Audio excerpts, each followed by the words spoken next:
Verbal intelligence test की series शुरू कर रहे हैं। तो कुछ भाइयों ने, कुछ बहनों ने, कुछ कैंडिडेट्स ने मुझे बोला कि भाई वर्बल इंटेलिजेंस की टेस्ट की सीरीज भी शुरू कर दूं, तो मैंने इंशाल्लाह उन्हीं की समझ लेके उन्हीं के कहने पे मैंने ये सीरीज शुरू कर दी है। तो ये सीरीज बहुत ही इम्पोर्टेंट होने वाली है, तो इसको ज्वाइन करें जल्दी जल्दी। जिन्होंने अभी तक मेरे चैनल को सब्सक्राइब नहीं किया हुआ वो सब्सक्राइब भी कर लें और बेल आइकन को भी दबा दें ताकि आपको मेरी आने वाली हर नई वीडियो की नोटिफिकेशन मिल सके। तो आज जो मैंने वर्बल इंटेलिजेंस टेस्ट का पार्ट 1 रखा है वो एनोलॉजी टेस्ट है। इस टाइप के क्वेश्चन आते हैं। मैं क्योंकि बेसिक क्वेश्चन करवाऊंगा, बेसिक आपको टिप्स एंड ट्रिक्स दूंगा, तो आपने 1 मिनट की वीडियो भी स्किप नहीं करनी क्योंकि बहुत इंपॉर्टेंट वीडियो है। हर एक क्वेश्चन बहुत इंपॉर्टेंट है। तो चलते हैं अपने पहले क्वेश्चन की तरफ। पहला क्वेश्चन है saw is to cut then iron is to. Saw कहते हैं, किसे कहते हैं भला? सा कहते हैं आरी को। आरी काटने के लिए है, तो आयरन यानी स्त्री किस लिए है? Press, metal, oven, heart. तो हमें सबको पता है कि किस लिए? प्रेस करने के लिए। ओके, जो रिलेशन उन्होंने उधर बनाया होगा ना वही हमने रिलेशन इधर बनाना है।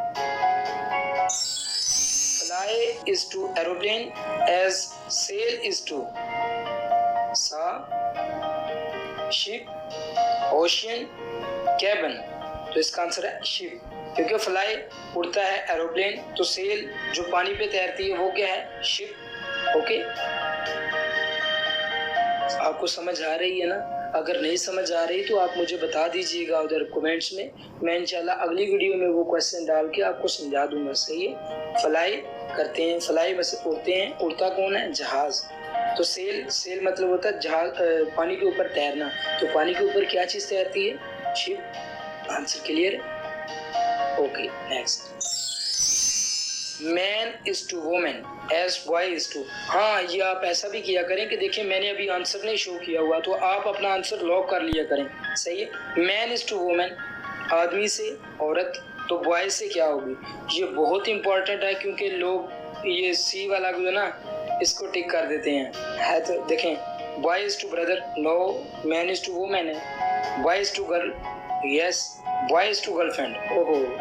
Boy is to daughter, boy is to daughter नहीं है। उधर हमने जो उधर रिलेशन बनाया वही इधर बनाया, तो बॉय इज टू गर्ल हमारा राइट आंसर है। गर्लफ्रेंड नहीं लगा देना। सही है?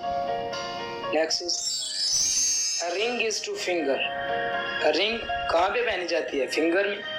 देन टाई इज टू, तो टाई कहाँ पे पहनी जाती है? नेक पे। Ring is two finger, ring finger में पहनी जाती है, तो टाई कहाँ पे पहनी जाती है? नेक में। बस आपने ये याद रखना। आगे चलते हैं। फुट इज टू शू। पैरों के लिए क्या चीज है? जूते। तो हेड किस चीज के लिए? देखें, हैट, हेलमेट, कैप। तो इसका आंसर है ऑल, क्योंकि सारी चीजें पहनी जा सकती हैं। हाँ, अगर फुट इज टू बूट आता, बूट मतलब कि जो दूसरे शूज होते हैं, सही है, तो फिर हेड इज टू हेलमेट आना था, क्योंकि फुट को पूरे उन्होंने जो शूज होते हैं ना उन्होंने पूरा ढांपा होता है पैर को। इसी तरह हेड को हेलमेट नहीं ढांपा होता है। अगर तो उधर शूज आता, शू नहीं आता, सिर्फ शू क्योंकि जूते में भी आ जाता है और दूसरे जो बूट शूज भी होते हैं वो भी आ जाता है, लेकिन इसीलिए हमने हेड को हेड भी लगा दिया, हेलमेट भी, कैप भी, ऑल कर दिया। ओके,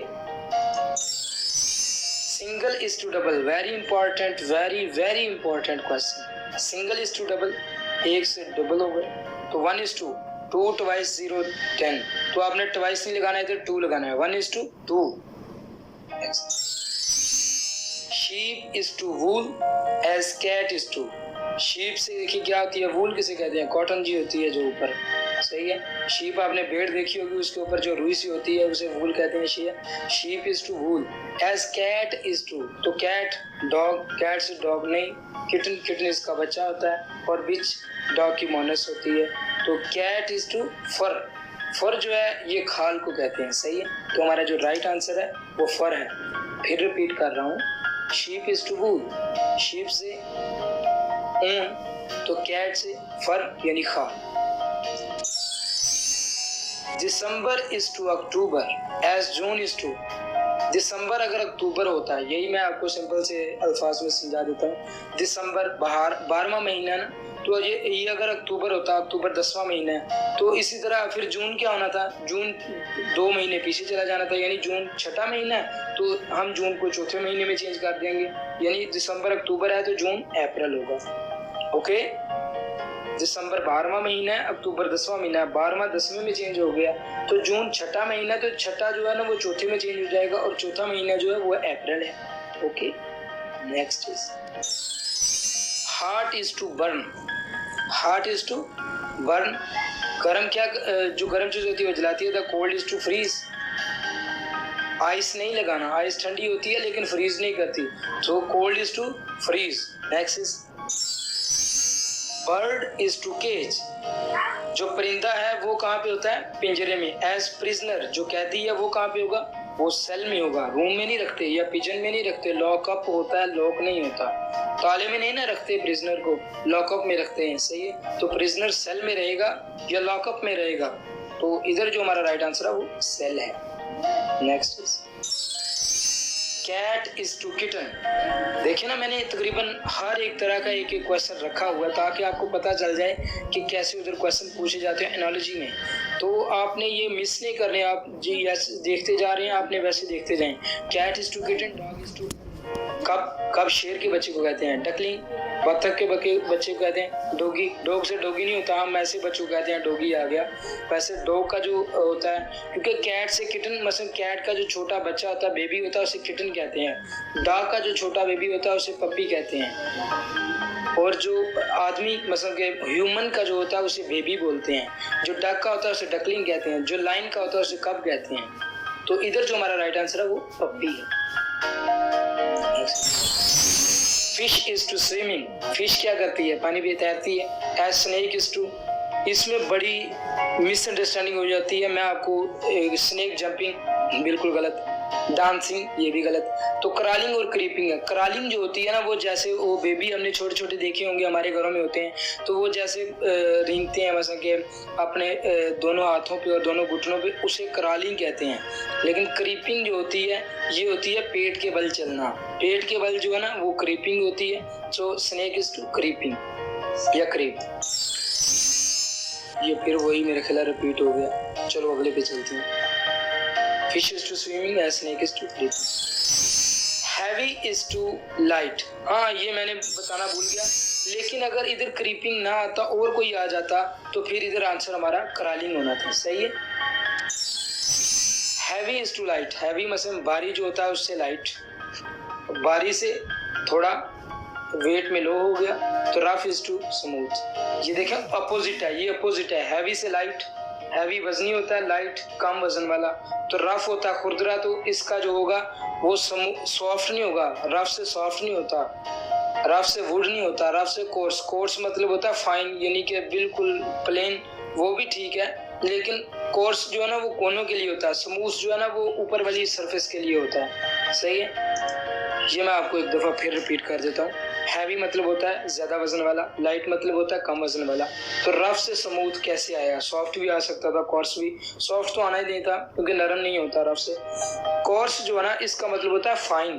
फाइन का मतलब होता है कि बिल्कुल ठीक ठाक कोना जिसका बना होता है ना, फाइन कॉर्नर जो होता है। जैसे आपने कोई टेबल देखा हो तो उसका जो कॉर्नर मोड़ा होता है वो बड़ा फाइन सा होता है ताकि वो कहीं पे लगे ना। सही है। लेकिन वो कोर्स उस टाइप का होता है। लेकिन जो स्मूथ है ये ऊपर से जो स्मूथ चीज होती है, मुलायम चीज होती है, बिल्कुल हमवार होती है, उसे स्मूथ बोलते हैं। तो रफ से स्मूथ होगा, कोर्स नहीं होगा। Here is to ear as close is to। अभी हमने क्वेश्चन के पैटर्न को देखना है। सही है। Here is to ear, here is to ear। देखें here, हाँ बिल्कुल ये तो है कि सुनते भी कानों से ही हैं, लेकिन close is to and door close begin। लेकिन उसने जो पैटर्न इसमें यूज किया ना एनालॉजी में, वो ये किया कि इसको एच को हटा दिया तो ईयर रह गया, EAR। सही है। तो हम भी ऐसे करेंगे, क्लोज का सी हटा देंगे तो LOSC रह जाएगा, चार्ली वाला ऑप्शन। आपने क्वेश्चन के पैटर्न को समझना है, क्योंकि ये पैटर्न डिफरेंट हो जाता है और फिर हमें मुश्किल होती है क्वेश्चन सॉल्व करने में। लेकिन मैंने आपको टिप दे रहा हूँ कि एच को हटा दिया तो ईयर बन गया, तो सी को हटा देंगे तो लूज बन जाएगा। Next, creep is to cup as green is to. अभी देखें उसने क्या किया है, ग्रास है, रेड है, गन है, गेप है। लेकिन उसने इधर ये किया, पैटर्न आपने समझना है कि जो री है ना REE, इसको उसने यू बना दिया, तो क्या हो गया कप। तो हम भी REE को यू बना देंगे तो इधर हो जाएगा गन। ओके, आई थिंक आपको समझ आ गई होगी। And next, mountain is to high. Mountain क्या होता है, ऊंचा होता है, पहाड़ ऊंचा होता है। तो जो ट्रेन होती है वो क्या होती है, वो लंबी होती है, लेंथ। स्पीड नहीं बोलना, स्मॉल नहीं बोलना, टाल नहीं बोलना, जिसमें उन्होंने क्वेश्चन में जो हमें ट्रिक दिया गया उसी ट्रिक को इस्तेमाल करते हुए हमने आंसर देना, तो उसका आंसर है length. Hunger is to food.